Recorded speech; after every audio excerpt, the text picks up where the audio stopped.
Sunrise on 3FM 92.7. My name is Kelvin Owusu-Ansah. Let's begin this morning updates from the camps of Accra House of Folk, where board member Vincent Sowadote has called on the fans to remain calm. Yes, the fans are agitated after the club lost 3-2 last Sunday to their bitterest rivals, Asante Kotoko, at the Barbara Sports Stadium. Well, he's also promised that they are going to get a very new, competent coach in the next couple of days. There's no way those of us spending our time and money, nobody can say they love the club more than us. And we will not just be throwing our money and time away. They need to be patient. House of is a complex organization. There are things that we are looking at, and they should be patient. And I appeal to them that they should be patient.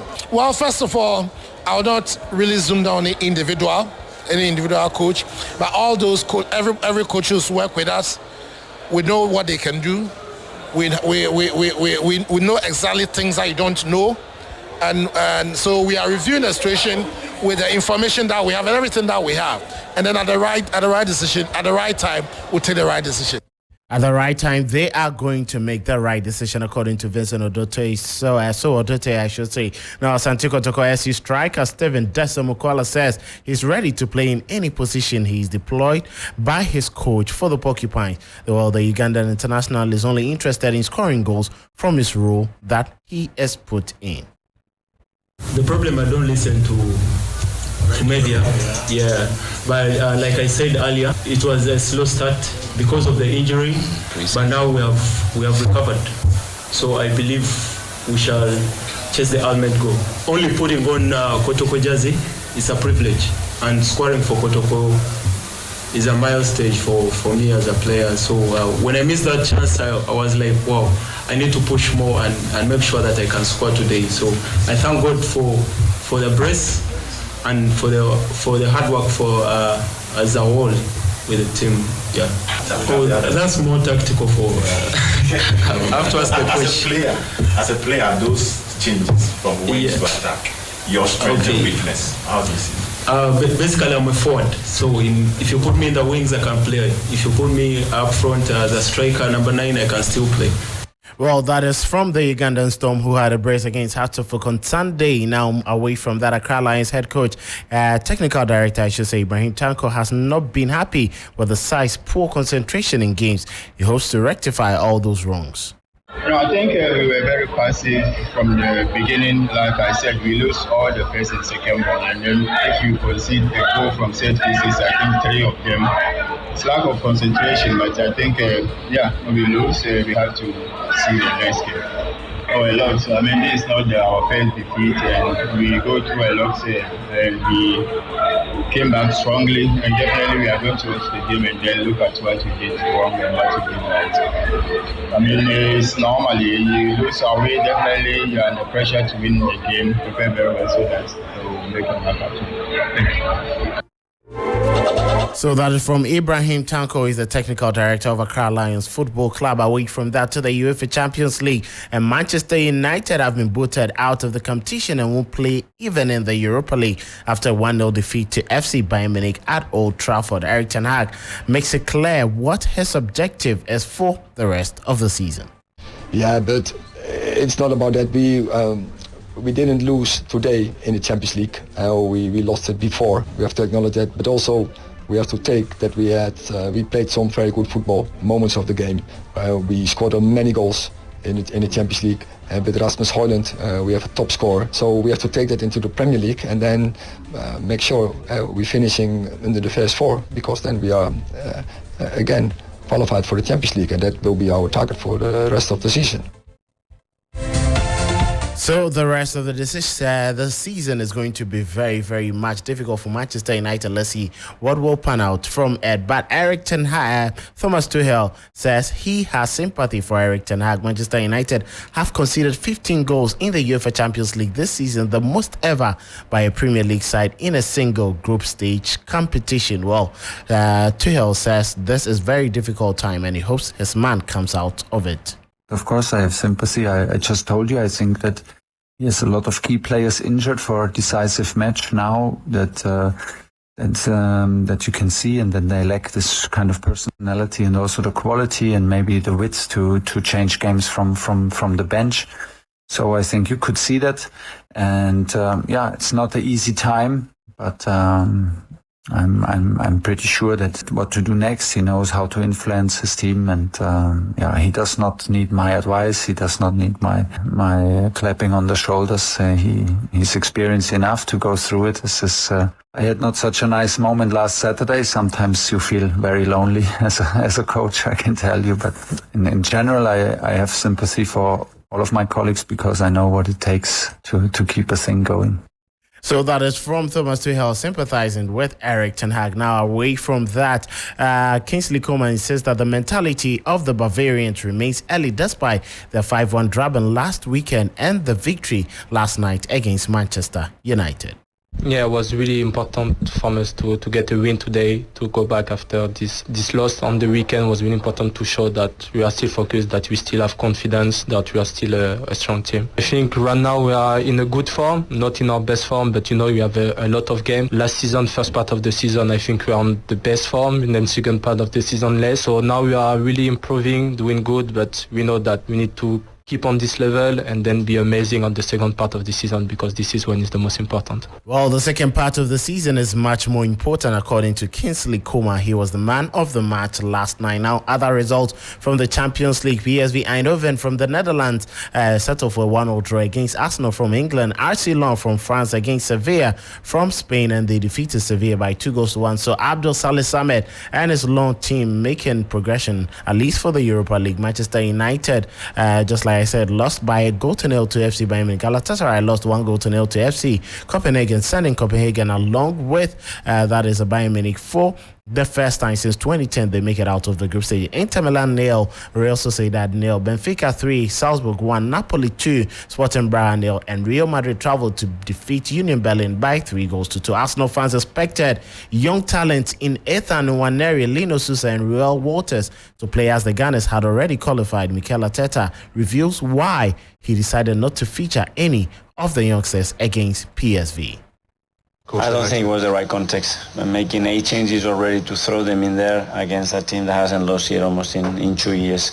I didn't think it was the right moment, and I wanted to wait to see how the game developed. But it was too much, I think, for them. And as well, we have 3 little issues, and we have to make the subs, and then we had no room because we really wanted to play Emil as well. So that is from Mikel Arteta. Now you look at the teams that have already qualified. Bayern Munich qualified alongside FC Copenhagen. Arsenal qualified alongside PSV Eindhoven. Real Madrid have already qualified. They qualified with Napoli. And there was Sociedad qualifying with Inter Milan. Atletico Madrid have already qualified alongside Lazio. And today we expect some matches to be coming up in the UEFA Champions League. Leipzig against Young Boys from Switzerland. That game is at 5:45. Same time, Manchester City play against Red Star Belgrade from Serbia, also at 5:45 p.m. You look at the other games. Atletico Madrid from Spain against Lazio from Italy. There is Feyenoord, who will travel to Celtic to play against them in Scotland. Royal Antwerp from Belgium against FC Barcelona. And then there is FC Porto against Shakhtar Donetsk from Ukraine. There is AC Milan, who will travel to England to play against Newcastle United. Very tough game for Newcastle, and Dortmund welcome Paris Saint-Germain to that is the Signal Iduna. Eddie Howe, who is Newcastle's manager, is expecting his team to have a magical European night. I don't think it was the right context. Making 8 changes already to throw them in there against a team that hasn't lost yet almost in 2 years. I didn't think it was the right moment, and I wanted to wait to see how the game developed. But it was too much, I think, for them. And as well, we have 3 little issues, and we have to make the subs. And yeah, I think we're very positive going into the game. I think, as you say, it's got all the hallmarks of being a very special night.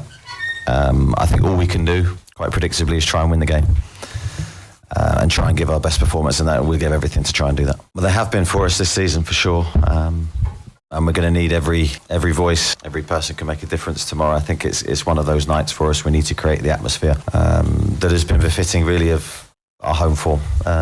The supporters have never let us down at home. I think they've been incredible. They've really driven us.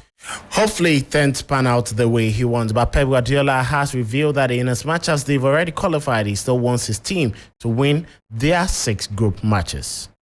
Yeah, generally, yes. I'm happy. It could be better. It could be worse. So it's just a question of in the no good results, take the positive as we think, and the good result, for example, last weekend, analyze, we can do better. So managers don't have to lose in the average, in the balance, Don't be so excited. In the same time, don't be so depressed. And so long. So we are happy to be here, already qualified against this historical club that won the Champions League with an incredible generation of players years ago. I remember I was a kid.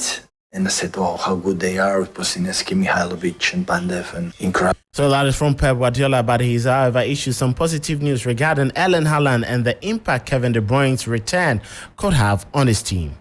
Of course, I prefer Kevin is with us and all other players. So, I'm not going to discover the quality of Kevin. So, of course, we need him. But since he's not coming back, you have to handle the situation with the players that we have at our disposal. Hi, Pep. Erling Haaland didn't train today and hasn't travelled. Is there any update on his fitness at all? No, he will be back, I think, Thursday, day after tomorrow. And we'll see how does he feel. You think he could play on Saturday against Palace? I cannot answer you. I don't know right now. Next press conference, I could be more precise about his conditions.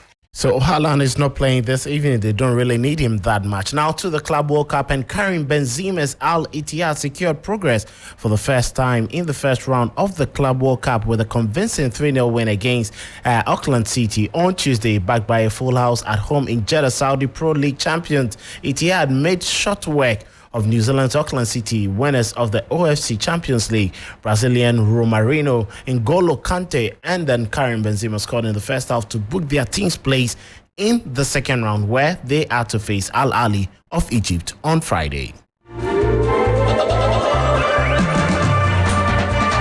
Now some news from Spain, and outspoken president of La Liga, that is Javier Tebas, has been re-elected to his position as head of Spanish football's two top divisions, the league said on Tuesday. Tebas, who is 61, had resigned in November in order to seek a fourth term, but was the only candidate. He assumed the presidency of La Liga for the first time in April 2013 and was re-elected in 2016 and 2019. The Electoral Commission of the National Professional Football League, La Liga, has agreed to the definitive proclamation of Mr. Javi Tebas Medrano as president of the National Professional Football League for a period of 4 years, La Liga said in a statement. So Tebas is going to lead football now to the FIFA best, and then they have released the finalists for the best FIFA Women's Goalkeeper and Men's Goalkeeper Award. So we start with the Women's Goalkeeper Awards, and Mackenzie Arnold of Australia has made the final list, as well as Catalina Cole of Spain and Mary Epps of England are the finalists for the Women's Goalkeeper Award for the FIFA Best.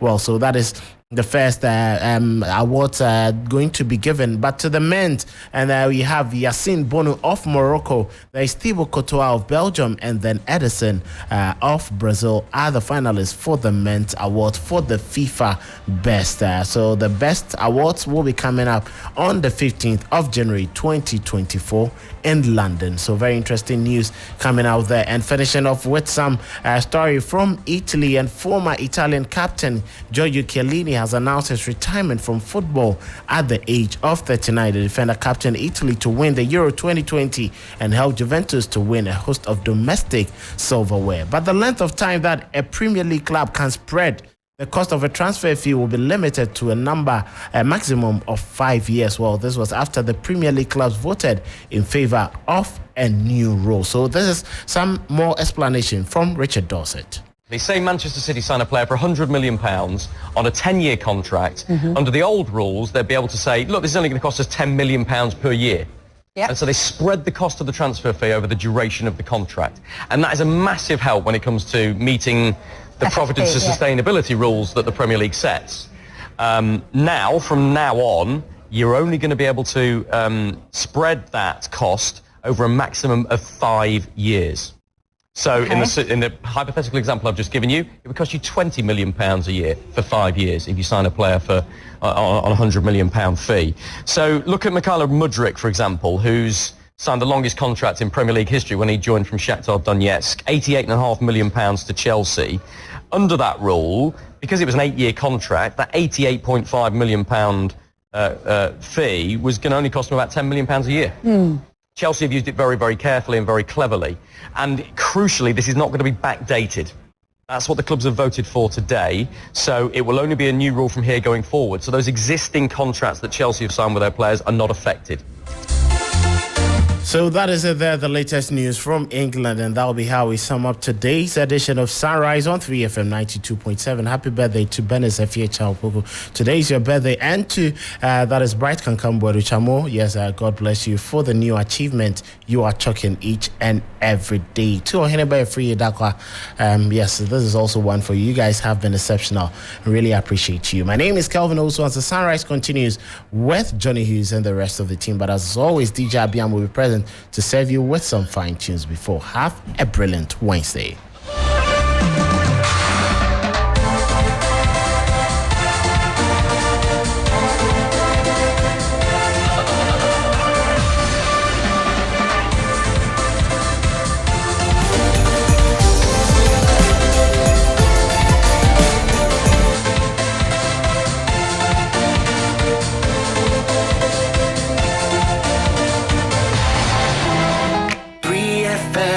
Sunrise.